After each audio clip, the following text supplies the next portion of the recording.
Hello everyone. तो last class में हम लोग क्वाड्रेटिक इक्वेशन देख रहे थे और ट्रिगोनोमेट्री का शीट भी डिस्कशन करने के लिए बोला गया था। ठीक है, तो कुछ लोगों का डाउट्स है उसमें, उसको डिस्कशन कर लेते हैं। पहले क्वेश्चन नंबर 86। ठीक है, ये क्वेश्चन है, क्वेश्चन नंबर 86 एंड 93। ठीक है, तो 86 देखते हैं क्वेश्चन नंबर। क्वेश्चन नंबर 86 में बोल रहा है, क्वेश्चन नंबर 86 देखो कि आपके पास है रूट ओवर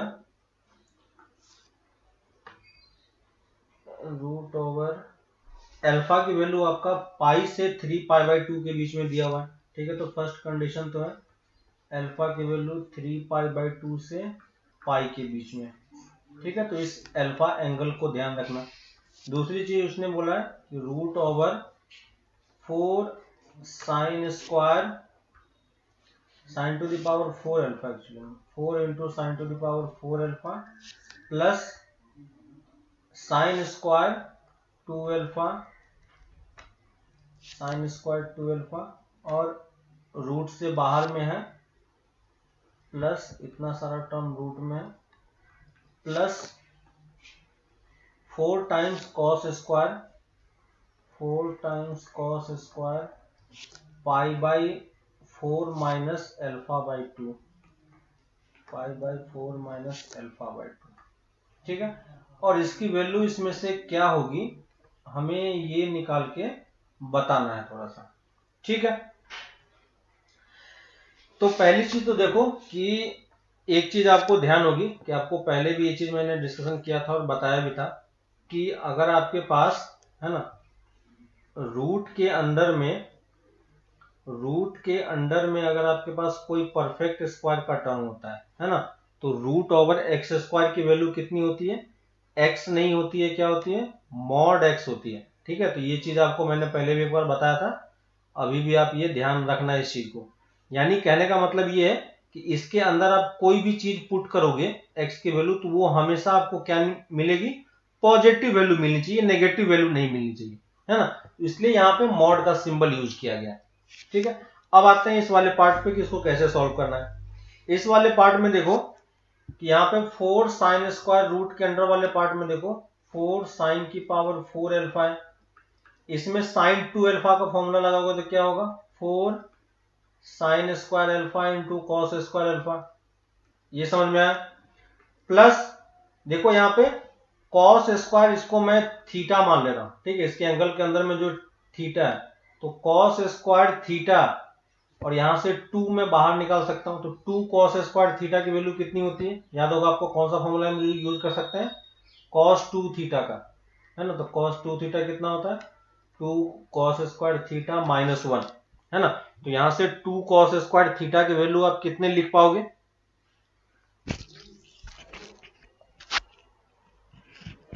अब देखो साउंड क्लियर है? अब सही आ रहा है?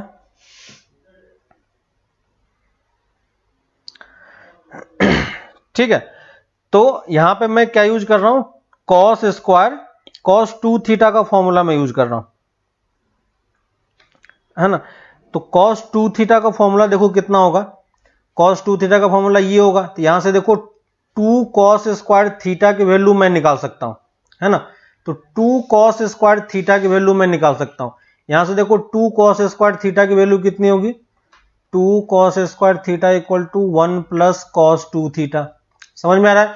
यहां पे मैं पुट कर रहा हूं, यहां से एक 2 आप बाहर निकाल लो, और 2 कॉस स्क्वायर थीटा की वैल्यू में कितना लिखूंगा? 1 प्लस कॉस 2 टाइम्स थीटा। तो थीटा मैंने इसको माना था, तो थीटा की जगह पे मैंने ये पुट कर दिया।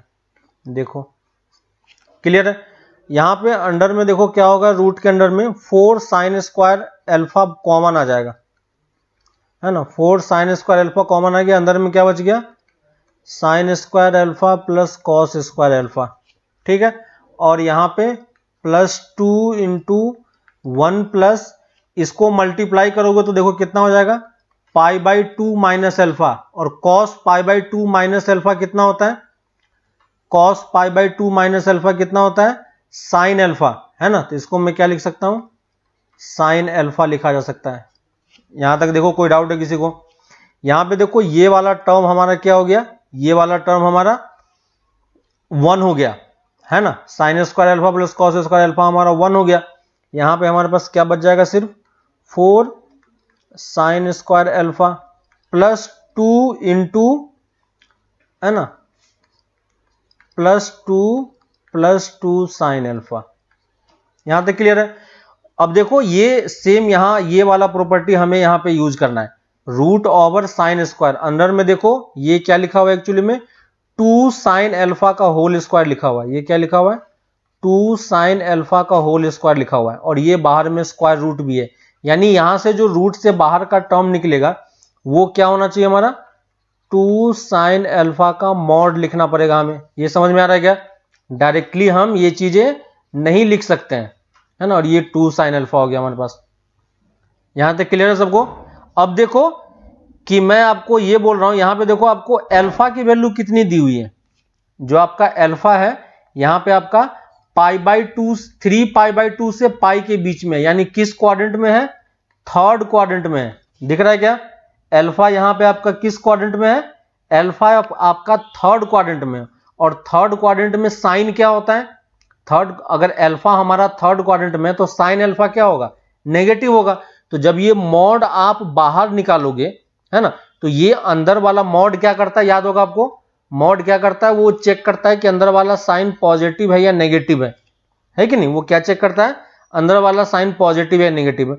फाइनली उसे आंसर तो पॉजिटिव में ही देना है, लेकिन वो अंदर वाले पार्ट को चेक करता है। अगर अंदर वाला पार्ट पॉजिटिव है तो वो पॉजिटिव निकाल के बाहर दे देगा।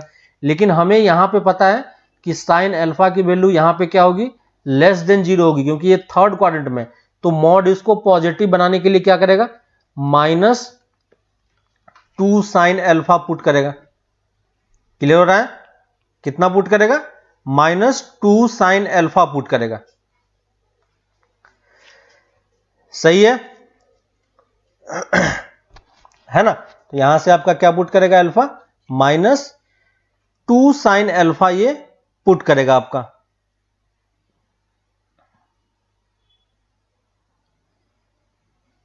सही है क्या? ठीक है, तो -2 साइन अल्फा किया, +2 साइन अल्फा। अब देखो ये दोनों टर्म आपका कैंसिल हो जाएगा, तो क्या बचेगा, 2 बचेगा।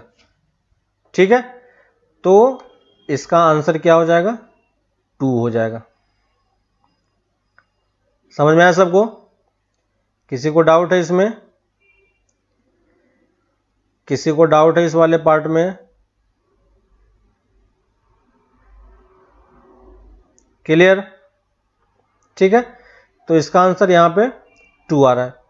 दूसरी चीज, एक चीज आप यहां पे और चेक कर सकते हो शायद, ठीक है,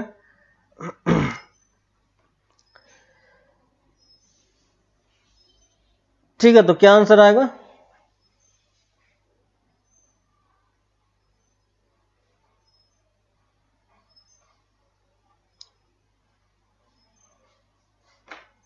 ये वाला पार्ट आ रहा है। ठीक है, तो अल्फा हमारा जिस क्वाड्रेंट में है उसके हिसाब से आपका ये आंसर आ जाएगा। ठीक है, नेक्स्ट हमारा क्वेश्चन नंबर 93। क्वेश्चन नंबर 93 में देखो क्या है हमारे पास, 93 में बोला है कि आपके पास cos अल्फा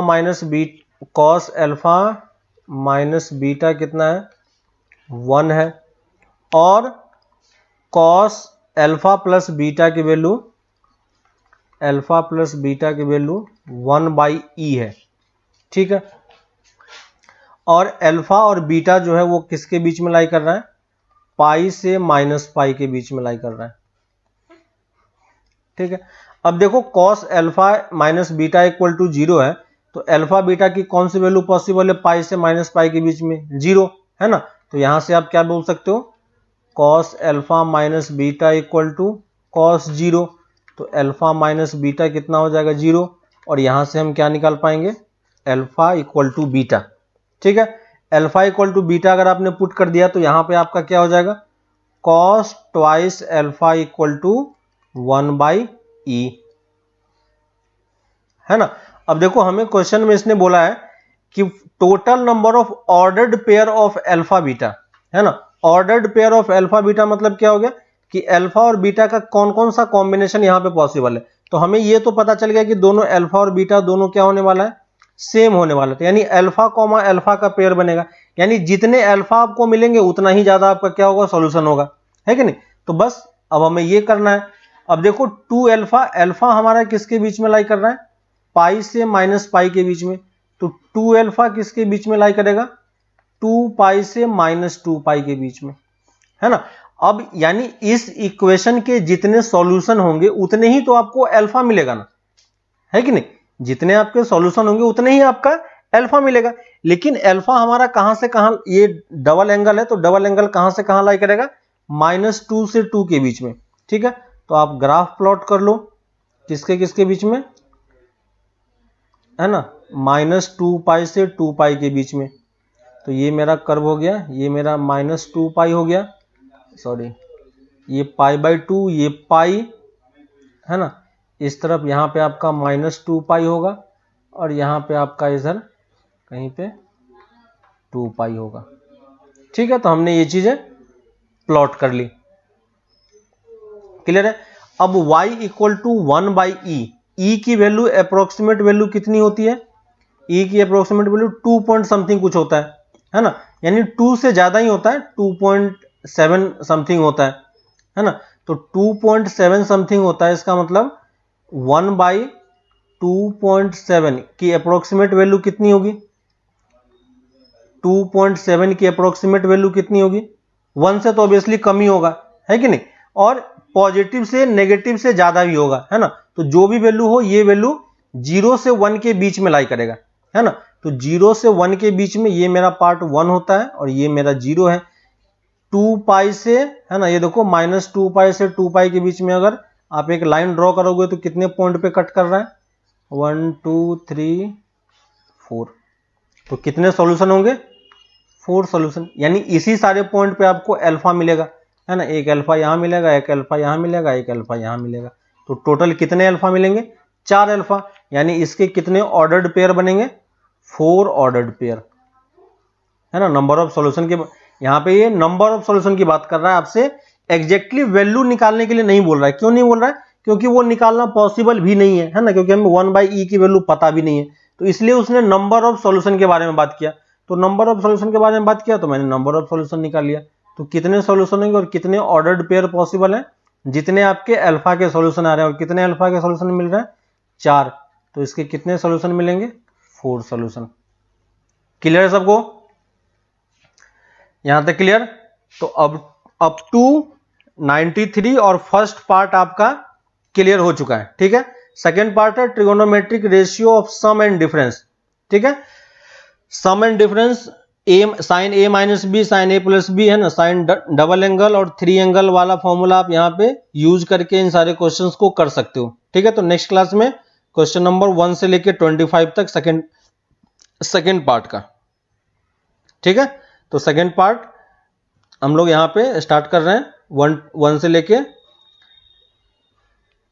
25 तक। नेक्स्ट वाला सेकेंड वाले पार्ट का आप लोग ट्राई करना, ठीक है। हम लोग अब क्वाड्रेटिक वाले पार्ट को कंटिन्यू करते हैं। तो क्वाड्रेटिक वाले पार्ट में लास्ट क्लास में हम लोगों ने आपको एक वो बताया था, है ना, कि कैसे हम रूट्स के बारे में बात करते हैं कि डिफरेंट सिचुएशंस में रूट्स कैसे कैसे बनता है, ठीक है। अब मैं एक बार ग्राफ पे आ जाता हूं, क्योंकि आपको अब ऑलमोस्ट मैक्सिमम चीजें पता हो चुकी है, ठीक है। तो उन सब चीजों में एक बार ग्राफ से उसको हम रिलेट करने का ट्राई करते हैं कि ग्राफ में वो चीजें आपको कैसे दिखाई पड़ेगी, ठीक है। तो नेक्स्ट लिख लो, नेक्स्ट पॉइंट है हमारे पास ग्राफ ऑफ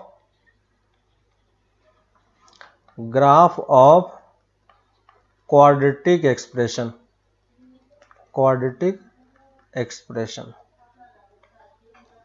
ठीक है। तो ग्राफ क्या क्या चीजें पॉसिबल है, पहले हम ग्राफ का एक बेसिक आइडिया देख लेते हैं कि क्या क्या चीजें एक ग्राफ में होता है, और जब आप क्वेश्चंस करोगे तो आपको उस ग्राफ अगर प्लॉट करने की जरूरत पड़ती है तो आप उस ग्राफ में क्या क्या चीजें देखोगे। ठीक है, तो पहली चीज, ऑलरेडी ये चीजें आपको डिस्कशन हो चुका है, लेकिन फिर भी मैं एक बार अच्छे से रिपीट कर दे रहा हूँ। ठीक है, जिसका भी कोई डाउट हो वो यहाँ पे क्लियर हो जाएगा आपका। ठीक है, तो आपको पता है कि ग्राफ इसका अपवर्ड डाउनवर्ड दोनों टाइप का हो सकता है ना, दोनों तरीके से, दोनों वाले पार्ट में, है ना, दोनों वाले पार्ट में ये चीजें कर सकते हो। ठीक है, लास्ट क्लास में एक क्वेश्चन दिया था, एम की वैल्यू कितनी आई थी, एम की वैल्यू किसी ने कैलकुलेट किया है, एम निकालने के लिए दिया था आप लोगों को, है ना, किसी ने कैलकुलेट किया होगा एम की वैल्यू कितनी आ रही थी, एक क्वेश्चन था आपके पास, find the value of M such that expression has equal roots, है ना, तो वहां पे आप कैलकुलेट करोगे एम की वैल्यू कितनी आ रही थी, किसी का आंसर क्या, लास्ट वाले में एक क्वेश्चन दिया था उसमें एम की वैल्यू 0 और 3 आ रही है, सही है सुब्रजीत, सही है ना, तो एम की वैल्यू 0 और 3 आ रही है, क्या करना है, रूट्स डी इक्वल टू 0 करना है और एम पे कंडीशन निकालना है। ठीक है, उसको सॉल्व करोगे, एम के 2 रूट्स आते हैं, लास्ट क्लास में जो क्वेश्चन दिया था उसका आंसर एम इक्वल टू 0 और 3 आ रहा है। ठीक है, तो चेक कर लेना जिन लोगों ने नहीं किया है, फिर से अटेम्प्ट करो, डी इक्वल टू 0 करो उस एक्सप्रेशन का और वहां से कैलकुलेट करने का ट्राई करो कितना आ रहा है। ठीक है, तो देखो कि इन जनरल अगर मैं ऐसे ग्राफ बनाता हूं, ठीक है, तो मैं एक ग्राफ इस तरीके से बना रहा हूं, अभी मैं ABCD के पार्ट पे कमेंट नहीं कर रहा हूं।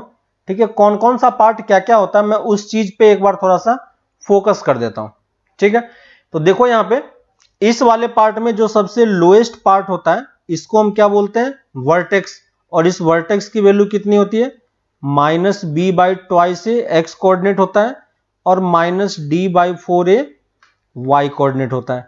ठीक है, ये एक्स एक्सिस को जहां पे कट करता है इसको हम क्या बोलते हैं, रूट्स, तो इसके रूट्स में अल्फा बीटा ले रहा हूं। ठीक है, तो मैं मान के चल रहा हूं कि इसका रूट्स अल्फा बीटा है। ठीक है, बस इन जनरल मैं सारी चीजें एक ही ग्राफ में प्लॉट करने का ट्राई कर रहा हूं। ठीक है, दूसरी चीज, ये वाई एक्सिस को कहां पे कट करता है, तो एक्स की वैल्यू को 0 पुट कर दोगे इस वाले इक्वेशन में तो वाई कितना मिल जाएगा, सी, है ना, तो हमेशा वाई एक्सिस पे जो कर्व आपका कट करेगा वो कौन सा वाला पार्ट बताएगा, जो कांस्टेंट वाला पार्ट है। ठीक है, तो एक कर्व में देखो हमने क्या क्या चीजें प्लॉट की और क्या क्या चीजें मैंने आपको बताया कि एक वर्टेक्स होगा, वर्टेक्स का लोकेशन आपको पता होना चाहिए, कर्व को जहां पे कट कर रहा है उस कर्व का पॉइंट्स आपको पता होना चाहिए, है ना, वाई एक्स एक्सिस को कहां पे कट कर रहा है वो पता होना चाहिए, वाई एक्सिस को कहां पे कट कर रहा है वो पता होना चाहिए, और ये सब चीजें अगर आपको ग्राफ से, मान लो कि किसी ने ग्राफ ये प्लॉट करके दिया तो यहां पे आप क्या क्या चीजें बोल सकते हो कि ये किसके लिए कर्व है, जब आपका a ग्रेटर देन 0 है तो ये अपवर्ड कर्व बनेगा। ठीक है, इसी कर्व में मैं डाउनवर्ड कर्व भी प्लॉट कर देता हूं यहीं पे। ठीक है, साथ में ही मैं यहां पे डाउनवर्ड कर्व भी प्लॉट कर दे रहा हूं। ठीक है, तो अगर आपका कर्व इस तरीके से डाउनवर्ड है, ठीक है, ऐसा कुछ कर्व है, याद रखना कि ये कर्व क्या होता है, सिमेट्रिक होता है। ठीक है, किसके अबाउट सिमेट्रिक होता है, इसके अबाउट, एक्सिस के अबाउट। ठीक है, तो ये मेरा हो गया, यहां पे ये ऊपर वाला पॉइंट इसका क्या हो जाएगा, ये ऊपर वाला पॉइंट इसका वर्टेक्स हो जाएगा और इस पॉइंट का लोकेशन कितना होगा, -b/2 से -d/4। ठीक है, ये जहां पे एक्स एक्सिस को कट करेगा अल्फा बीटा ही होगा, वाई एक्सिस को जहां पे कट करेगा वो 0, c ही होगा। ठीक है, और इस वाले केस में a क्या होगा, <0 होगा। ठीक है, क्योंकि दो पॉइंट पे कट कर रहा है तो आप डी पे भी कमेंट कर सकते हो कि इसका डी इस दोनों केस में क्या होगा, पॉजिटिव होगा, है ना, तो उस वाले पार्ट पे हम लोग बाद में आएंगे। अभी मैंने दोनों पार्ट को यहां पे साइमल्टेनियसली प्लॉट करके आपको दिखा दिया, है ना, और ये दोनों इक्वेशन किसका है, इसी कर्व का इक्वेशन है, दोनों वाला पार्ट।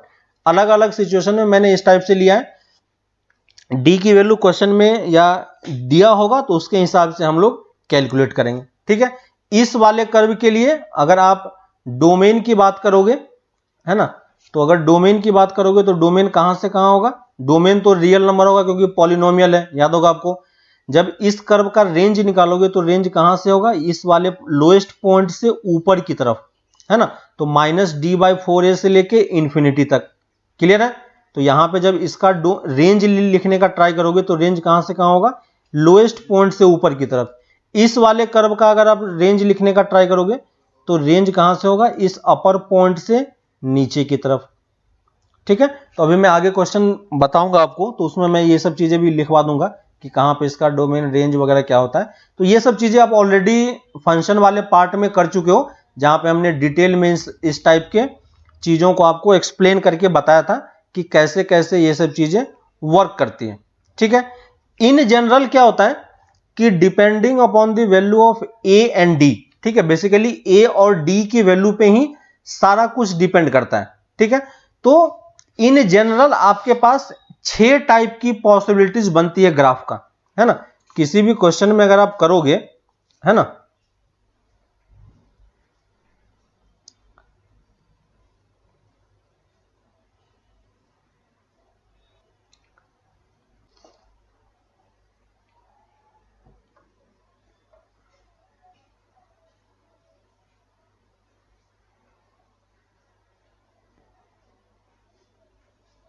अभी सही है क्या?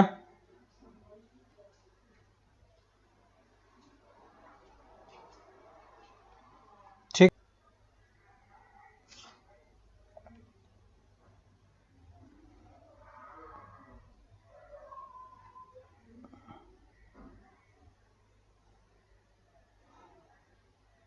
अभी देखो सही आ रहा है सबका? ठीक है, हाँ, तो मैं ये बोल रहा था कि डिफरेंट डिफरेंट टाइप्स के ग्राफ्स होते हैं, है ना, और उस ग्राफ में 6 टाइप की पॉसिबिलिटी होती है। उसी 6 टाइप की पॉसिबिलिटी को हम लोग एक बार डिस्कशन कर लेते हैं कि क्या क्या चीजें पॉसिबल है। ठीक है, तो देखो ए और डी की वैल्यू पे आप 6 टाइप के कर्व बना सकते हो। 3 कर्व होगा आपका अपवर्ड के लिए और 3 कर्व होगा आपका डाउनवर्ड के लिए। ठीक है, तो डाउनवर्ड और अपवर्ड के लिए आपके पास 3 ग्राफ्स पॉसिबल हैं। तो देखो मैं अपवर्ड के लिए पहले 3 ग्राफ आपको प्लॉट करके दिखा रहा हूं कि क्या क्या पॉसिबिलिटी हो सकती है।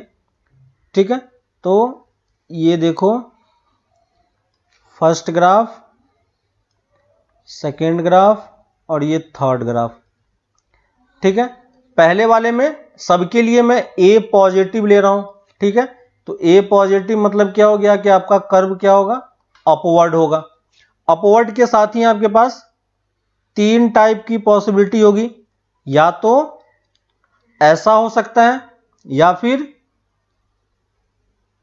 इस टाइप से हो सकता है, कर्व को एक्सिस को टच करते हुए जा सकता है। ठीक है, या फिर एक्सिस के ऊपर से होते हुए जा सकता है। ठीक है, तीनों कंडीशन के लिए क्या हम डी लिख सकते हैं, डिस्क्रिमिनेंट लिख सकते हैं। डी क्या होगा तीनों कंडीशन में, देखो D greater than 0, D equal to 0 और डी लेस देन 0। समझ में आया क्या? क्लियर है ये वाला पार्ट, है ना।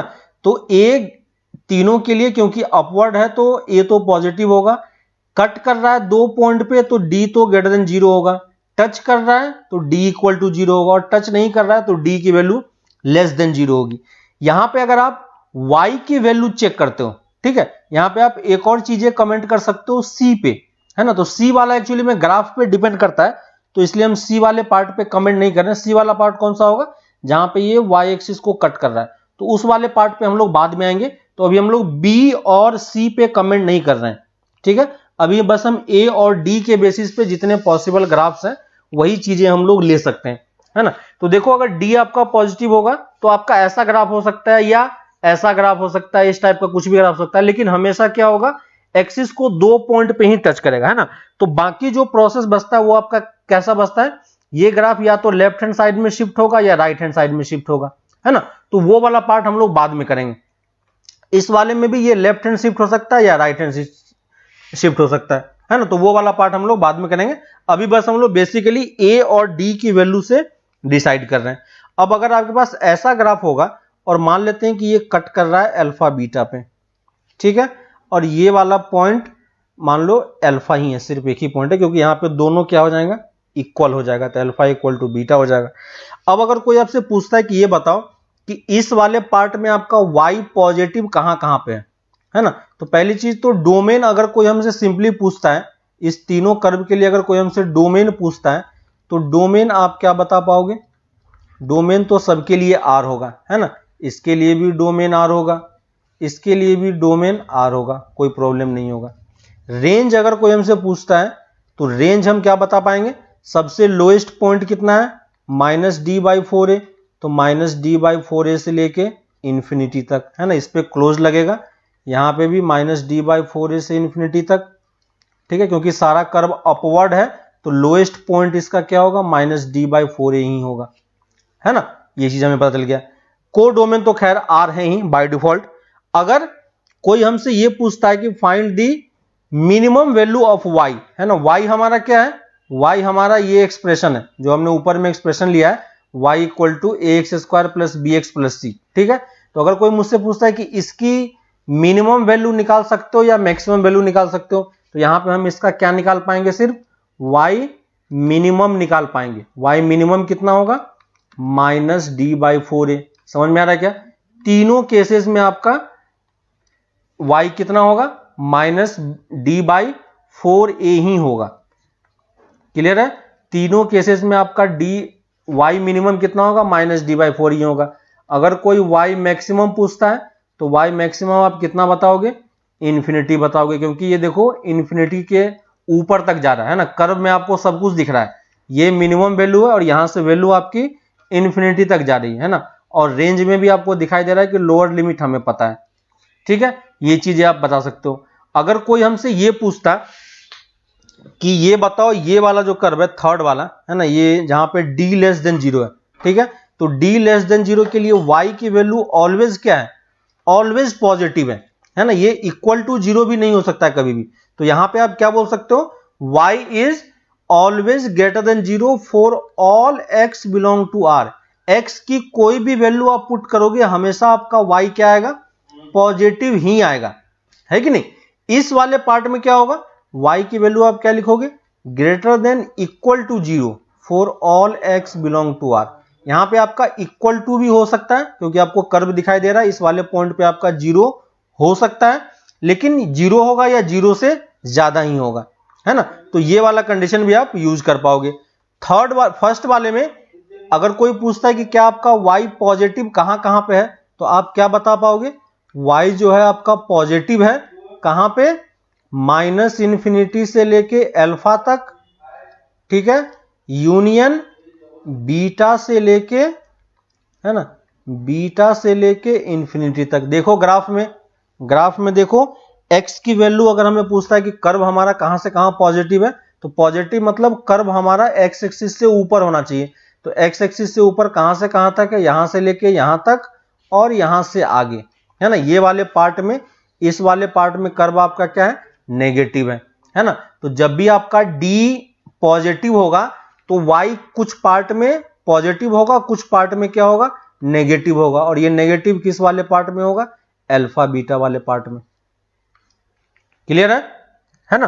तो स्ट्रिक्टली अगर ले रहे हो, इक्वल टू का साइन नहीं लगा रहे हो, तो यहां पे स्ट्रिक्टली आपको ये ब्रैकेट यूज करना पड़ेगा, और अगर आप यहाँ पे क्लोज लगा रहे हो तो यहाँ पे आपको इक्वल टू का साइन भी लगाना पड़ेगा, है ना। उसी तरीके से यहाँ पे भी आप इक्वल टू और ब्रैकेट्स यूज कर सकते हो, है ना।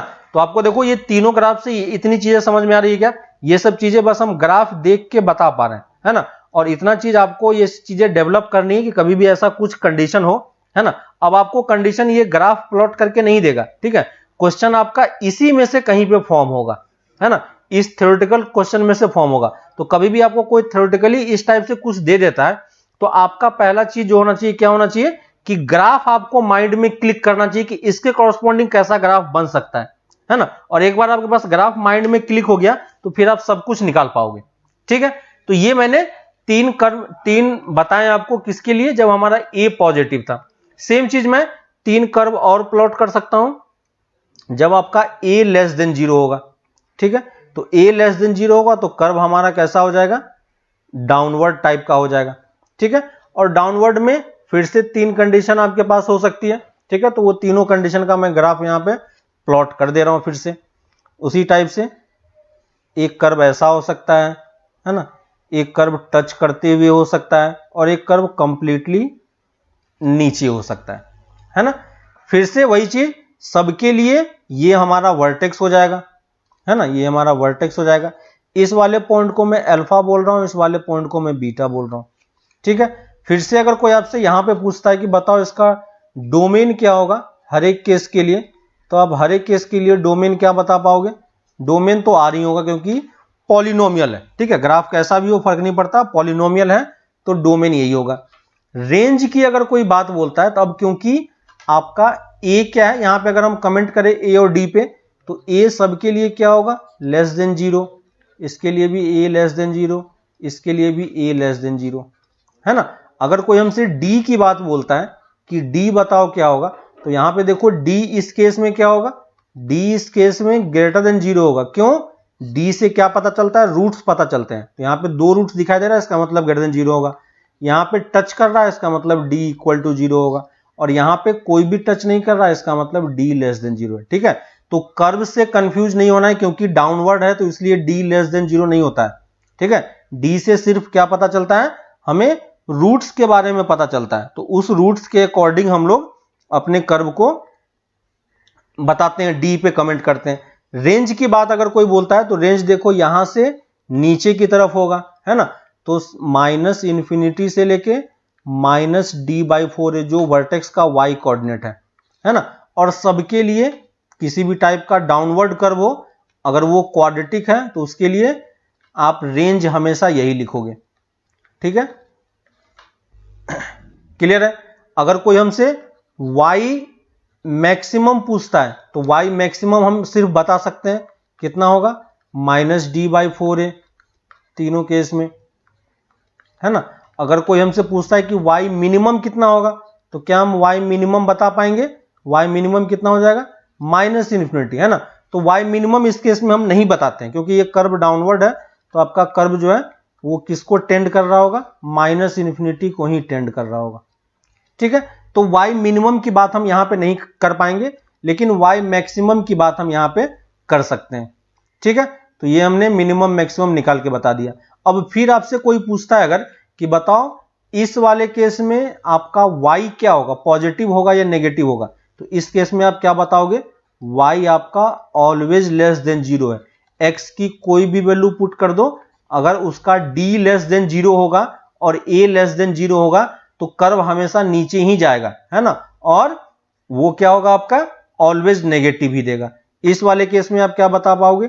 d greater than less than equal to 0 for all x belong to r। लेकिन जब फर्स्ट वाले टाइप में आओगे तो फर्स्ट वाले टाइप में अगर आपका y लेस देन 0 है ना, तो लेस देन 0 कहां से कहां तक होगा? माइनस इन्फिनिटी से लेके अल्फा तक, यूनियन बीटा से लेके इन्फिनिटी तक, और y पॉजिटिव कहां पे होगा आपका? अल्फा बीटा के बीच में। क्लियर है? तो ये ग्राफ में आपको ये इतनी चीजें क्लियर हो गई क्या? ग्राफ में बताओ इतनी चीजें सबको क्लियर है कि कैसे कैसे ग्राफ प्लॉट हो रहा है और क्या क्या चीजें हम कैलकुलेट करके बता पा रहे हैं, है ना। कहां पे ए, कहां पे पॉजिटिव है, कहां पे नेगेटिव है, कहां पे क्या है ना। तो ये सब कुछ हम लोग किसके बेसिस पे बता पा रहे हैं? ग्राफ के बेसिस पे बता पा रहे हैं। ठीक है, क्योंकि पॉलिनोमियल है तो आप ये चीज ध्यान रखना कि पॉलिनोमियल की जितनी पावर होगी मैक्सिमम आपको उतने रूट्स मिल सकते हैं। ठीक है, अगर यहां पे जैसे x की अगर लीनियर होता है ना, अगर लीनियर होता है तो लीनियर के लिए वो क्या होगा आपके लिए? अगर आपका कर्व लीनियर हो जाएगा तो लीनियर के लिए आप क्या करोगे? लीनियर में आपको कितने रूट्स मिलते हैं? लीनियर में हमेशा हमको एक ही रूट्स मिलता है, याद होगा आपको, है ना। लीनियर में कितना रूट्स मिलता है? एक ही रूट्स मिलता है। क्यों मिलता है एक ही रूट्स? क्योंकि जो आपका उसमें आपके पास वो कर्व को एक ही पॉइंट पे कट करता है ना। तो वो क्या करता है? एक ही पॉइंट पे कट करता है, इसलिए उसके एक ही रूट्स होते हैं, है ना। और वहां पे x की पावर कितनी होती है? x की पावर 1 होती है ना। लीनियर में x की पावर कितनी होती है? x की पावर 1 होती है, इसलिए वहां पे हम एक ही रूट्स लिख पाते हैं।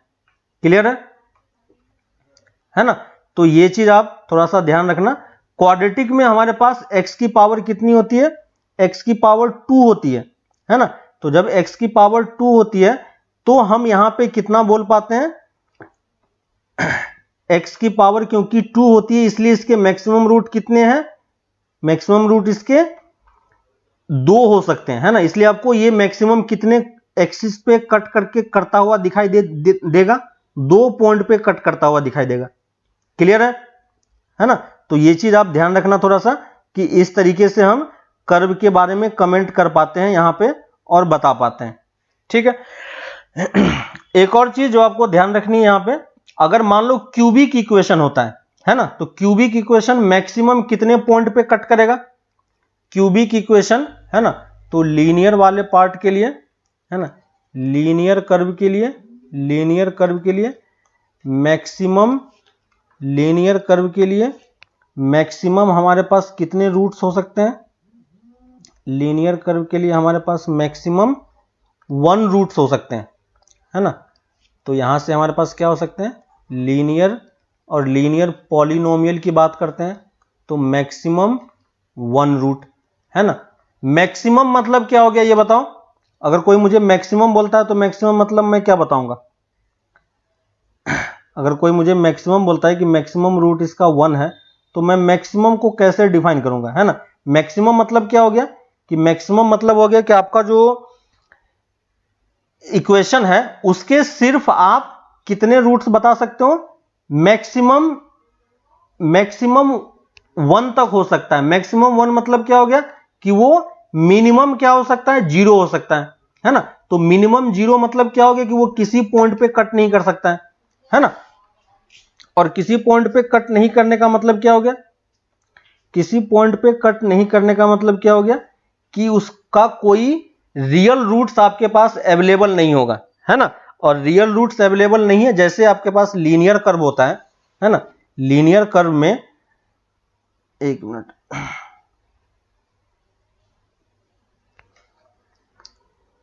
है ना, अगर आपके पास लीनियर कर्व होता है,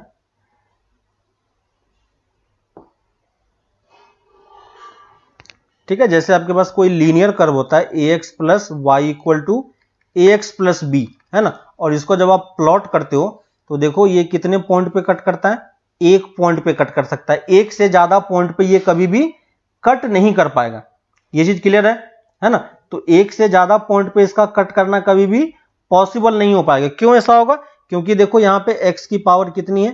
1 है। तो या तो ऐसा कंडीशन हो सकता है या फिर ऐसा भी हो सकता है, जब देखो पैरेलल हो गया तो कोई भी रूट हमारे पास अवेलेबल नहीं रहता है ना। तो कोई भी रूट अवेलेबल नहीं रहेगा तो हमारे पास यहां पे कोई भी रूट नहीं मिलेगा। ठीक है। वैसे ही क्वाड्रेटिक इक्वेशन है, तो क्वाड्रेटिक इक्वेशन में हमने देखा कि हमारे पास कितने रूट है? हमारे पास मैक्सिमम 2 रूट अवेलेबल है। ठीक है। तो इस पॉइंट को आप नोट करके लिख लो एक बार। इस पॉइंट को मैं नोट कर देता हूं, है ना। For a polynomial, for any given polynomial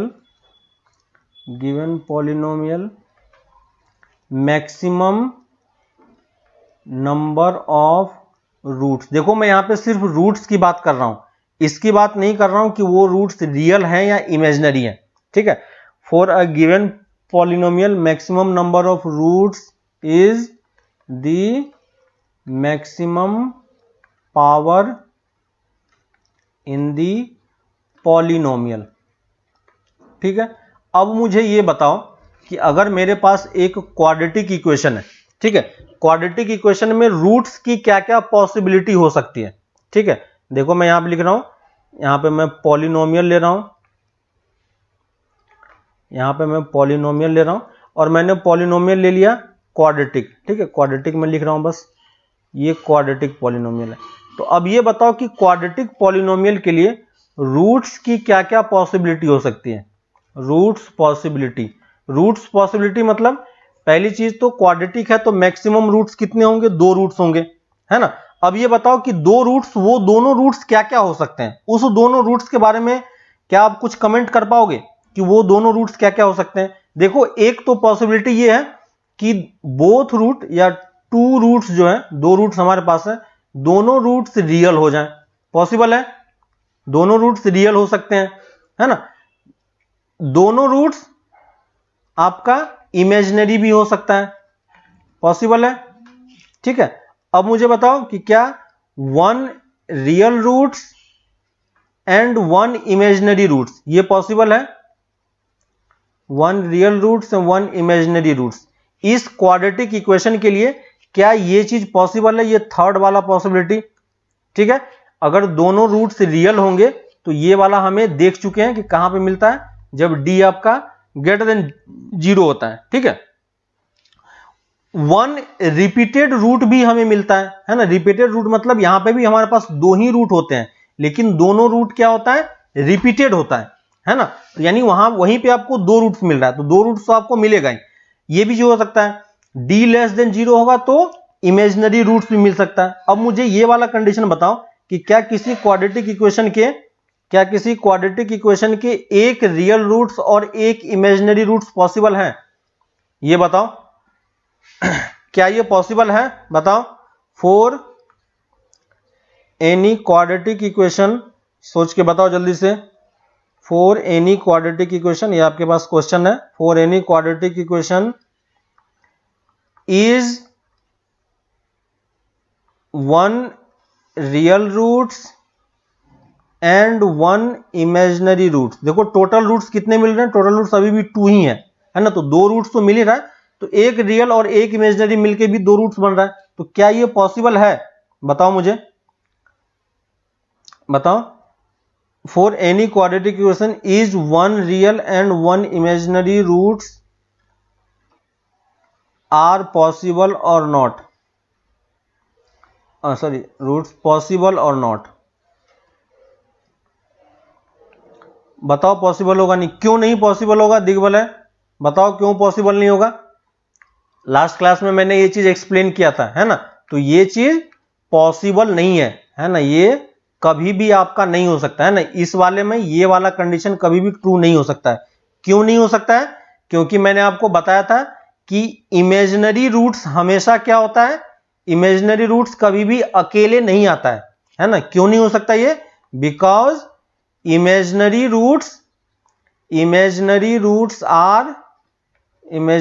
roots are always in pair, याद होगा आपको, और इन कॉन्जुगेट, है कि नहीं।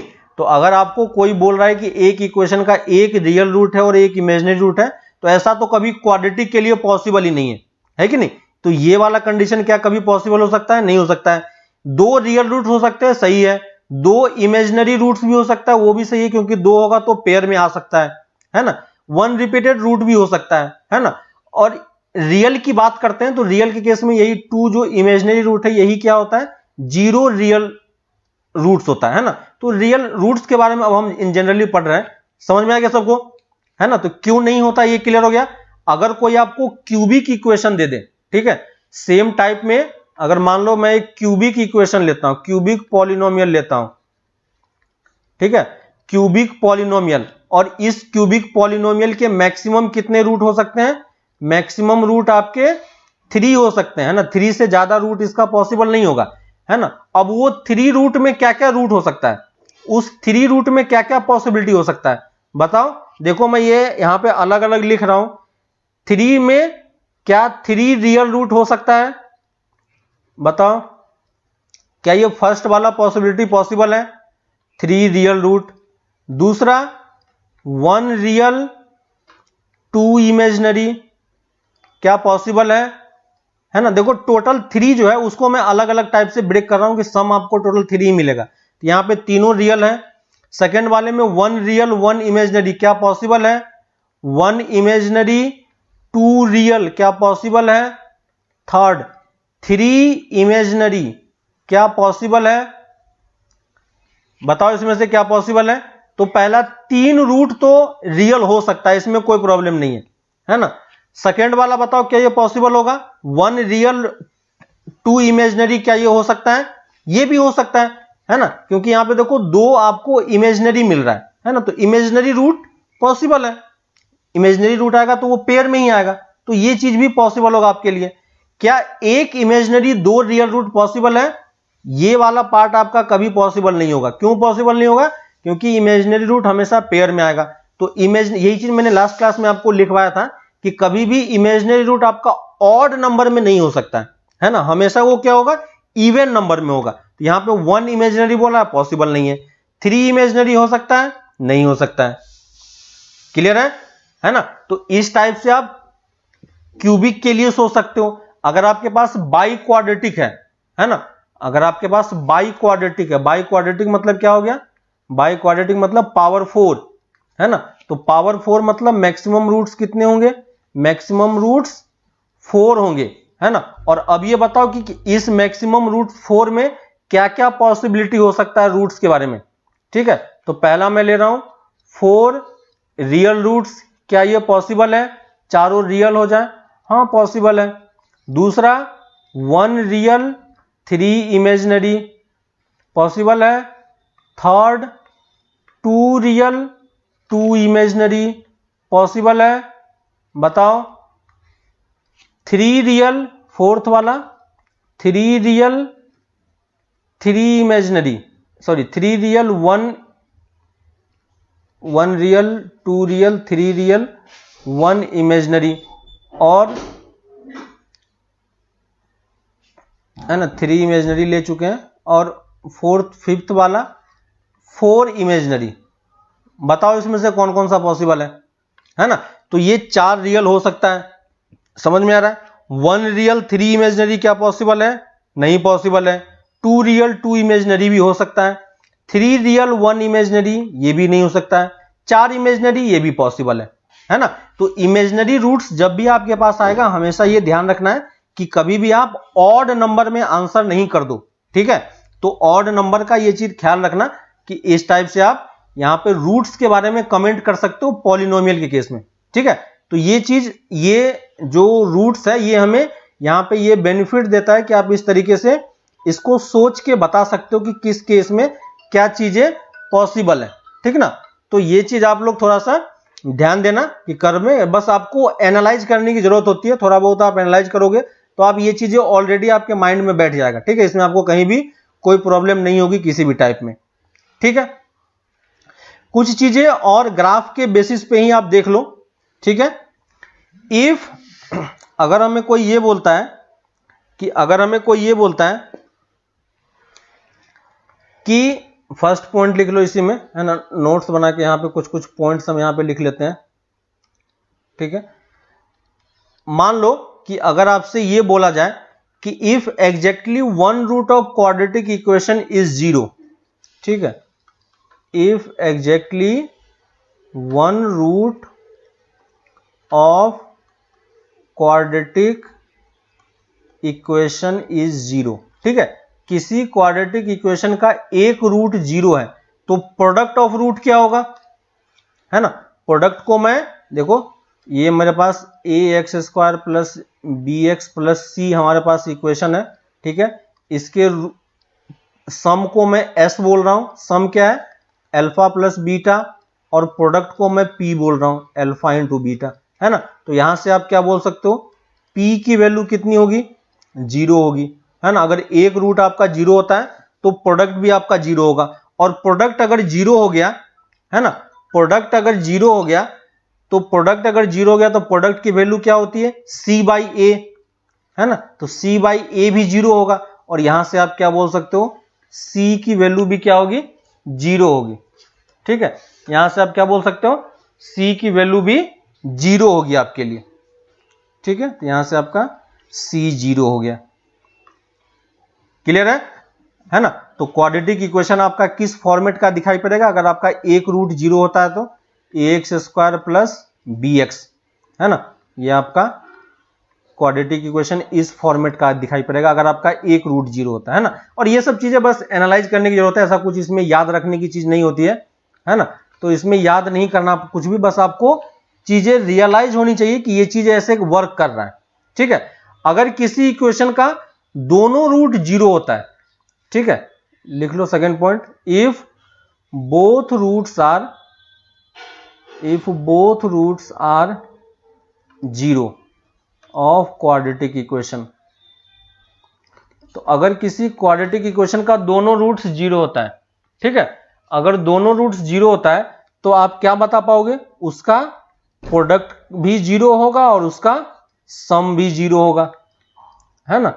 उसका प्रोडक्ट भी 0 होगा और उसका सम भी 0 होगा।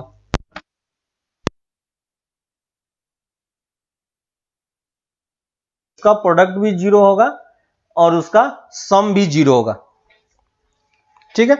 और प्रोडक्ट और सम दोनों जीरो होने का मतलब क्या हो गया कि प्रोडक्ट क्या होता है, सी जीरो हो जाएगा। अगर प्रोडक्ट जीरो होगा तो सी जीरो हो जाएगा, और सम जीरो होगा तो सम क्या होता है, माइनस बी बाई ए, तो यहां से बी भी जीरो हो जाएगा, है ना। तो आपका क्वाड्रेटिक इक्वेशन फाइनली किस फॉर्मेट का होगा, y equal to X square format का, देख लो, और y equal to A X square format का, है ना। तो यहां से आपका क्वाड्रेटिक पॉलिनोमियल आपका इसी फॉर्मेट का बस दिखाई पड़ेगा, क्योंकि बाकी सारा टर्म आपका जीरो हो जाएगा, क्योंकि दोनों रूट इसका क्या है, जीरो है। ठीक है, तो ये मेरा सेकेंड पार्ट हो गया, क्लियर है। तो ये सब चीजें आप खुद से एक बार देखो, ठीक है। कभी भी आप ऐसा कुछ क्वेश्चन आता है तो ये सब याद करने की जरूरत नहीं कि आप बैठ के इसको याद कर रहे हो, याद नहीं करना है। बस इसको आप जो भी कुछ आपको दे आप ग्राफ प्लॉट करो, प्रोडक्ट ऑफ रूट पता है, सम ऑफ रूट पता है, बाकी सब कुछ पता है, सबको कंबाइन करके सेम ग्राफ में डालो और देखो कि क्या हो रहा है। ठीक है, नेक्स्ट, अगर if one of the root if one of the root of quadratic equation or one of the root is infinity, ठीक है। कभी भी आपके पास अगर एक रूट वो इन्फिनिटी बोलता है तो इक्वेशन आपका किस फॉर्मेट का होगा, है ना। इक्वेशन आपका किस फॉर्मेट का दिखाई पड़ेगा, जैसे मेरे पास इक्वेशन है A X square plus B X plus C equal to zero, है ना। तो अगर आपका इसका एक रूट अगर इन्फिनिटी हो जाता है, ठीक है, तो सोचो आप कि आपका ये कर्व है ना, ये कर्व आपका है और इसका एक रूट अगर आपको इन्फिनिटी करना है, ठीक है, तो एक रूट अगर इन्फिनिटी करना है तो क्या क्या कंडीशन होगा, इसका मतलब ये वाला जो कर्व होगा ये इसको कहां पे कट करेगा, इन्फिनिटी पे कट करेगा, है कि नहीं। यही तो मतलब है ना, यानी इस क्वाड्रेटिक इक्वेशन के कितने रूट्स होंगे, इस क्वाड्रेटिक इक्वेशन के दो रूट्स तो होंगे ही, है ना। तो क्वाड्रेटिक इक्वेशन के दो रूट्स हैं, अगर आप एक रूट को चले जाओगे तो एक रूट तो आपको यहां पे कहीं पे दिखेगा ही, दूसरा रूट इसका कहां पे होना चाहिए, इन्फिनिटी पे, है ना। तो ये इसको कहां पे कट करेगा, ये इसको कहां पे कट करेगा, इन्फिनिटी पे कट करेगा, है ना। और अगर आप इसको इन्फिनिटी पे कट कराओगे तो ये कर्व ट्रांसफॉर्म होके क्या बन जाता है, एक स्ट्रेट लाइन का इक्वेशन बन जाता है, देखो। और स्ट्रेट लाइन का एक इक्वेशन यहां पे, एक कर्व यहां पे होता है और दूसरा कर्व इसको कहां पे कट करता है, इन्फिनिटी पे कट करता है ना। कहां पे कट करता है, इन्फिनिटी पे कट करता है। और इस चीज को आप कैसे रियलाइज कर सकते हो, तो अगर मान लो किसी इक्वेशन का वन रूट अगर इन्फिनिटी है तो हम x को क्या पुट कर सकते हैं, 1/y पुट कर सकते हैं, है ना। हमारा इक्वेशन x में है तो x को मैं y में कन्वर्ट करना चाह रहा हूं, तो अगर आपका x इन्फिनिटी को जा रहा है तो y किसको जाएगा, जीरो को जाएगा, है ना। तो x की जगह पे आप 1/y पुट कर दो, तो a/y square b/y plus C equal to zero. LCM लोगे तो ये क्या बन जाएगा, cy square plus by plus a equal to zero. ठीक है, इस इक्वेशन का एक रूट इन्फिनिटी था तो इस इक्वेशन का एक रूट क्या हो जाएगा, वन रूट जीरो हो जाएगा, है कि नहीं। और अगर वन रूट जीरो हो जाएगा तो प्रोडक्ट ऑफ रूट भी क्या हो जाएगा, इसका जीरो हो जाएगा। और प्रोडक्ट ऑफ रूट क्या होगा, a बाई सी, और a बाई सी अगर जीरो होगा तो a कितना हो जाएगा, जीरो हो जाएगा। और अगर a जीरो हो गया तो क्वाड्रेटिक इक्वेशन आपका किस फॉर्मेट का दिखाई पड़ेगा, देखो y equal to B X plus C दिख रहा है, और y equal to B X plus C क्या बन जाता है, एक स्ट्रेट लाइन का इक्वेशन बन जाता है।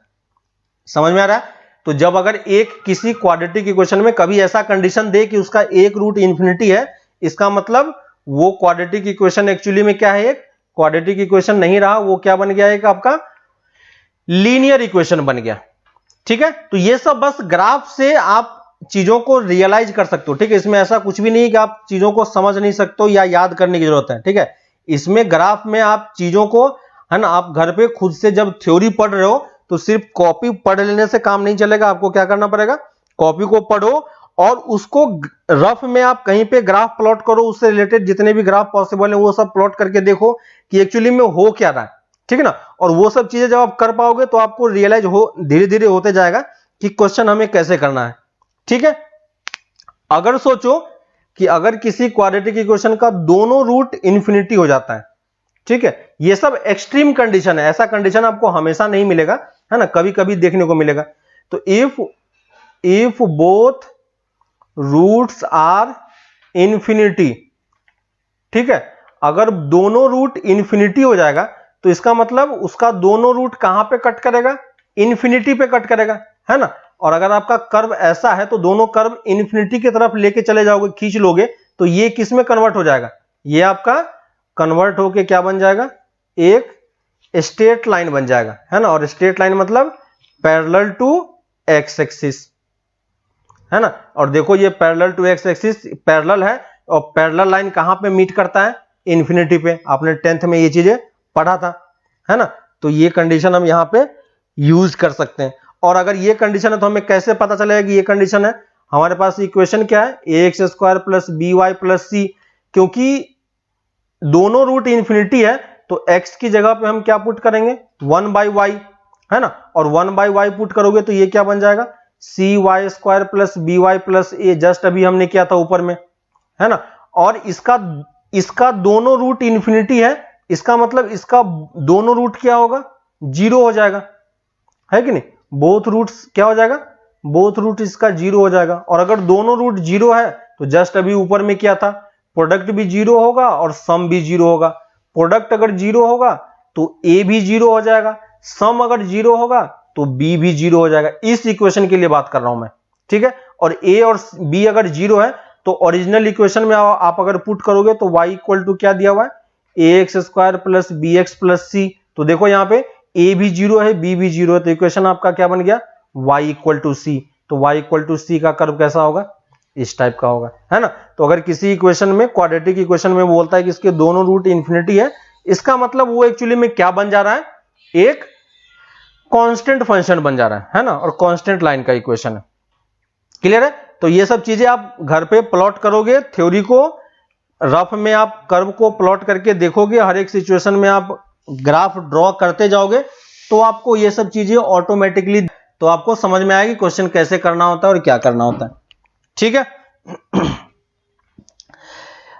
अब, है ना, तो अब इसी में हम लोग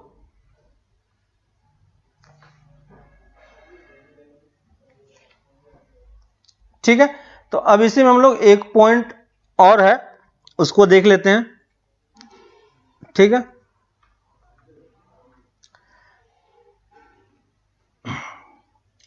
ठीक है, तो ये सब पॉइंट आपको समझ में आ गया, ठीक है। इसी में मैं कुछ क्वेश्चंस लिख देता हूं, आप लोग इस क्वेश्चंस को ट्राई करना, ठीक है। मैं कुछ क्वेश्चन लिख देता हूं, क्वेश्चन आप ट्राई करके देखना कि ये सब क्वेश्चन आप कर पा रहे हो या नहीं, ठीक है।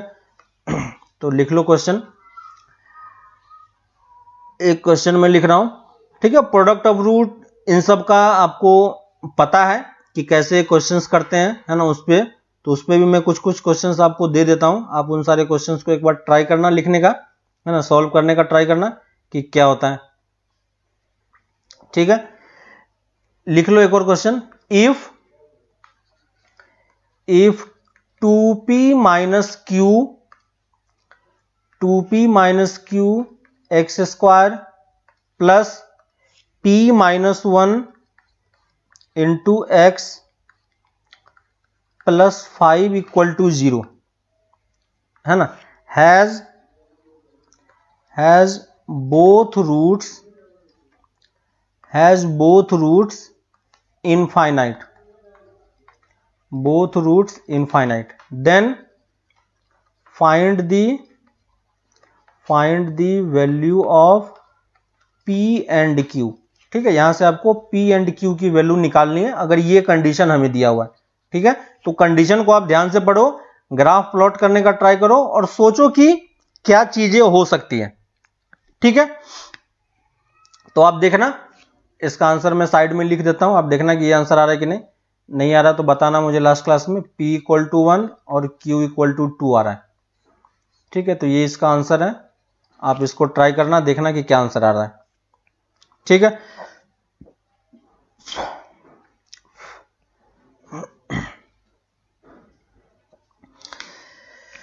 ठीक है, एक और क्वेश्चन लिख लो, the quadratic equation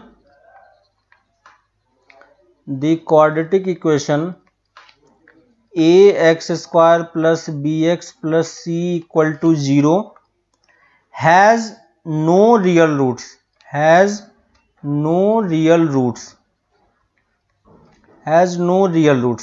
then prove that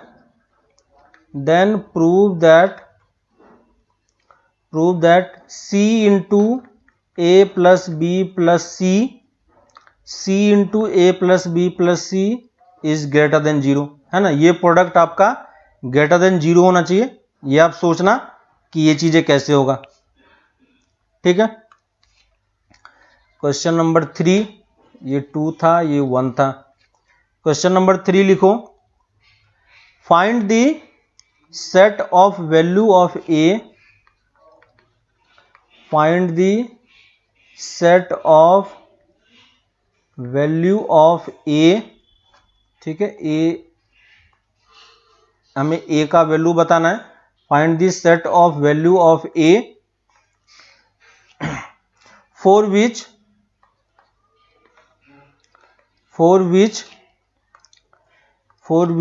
first part,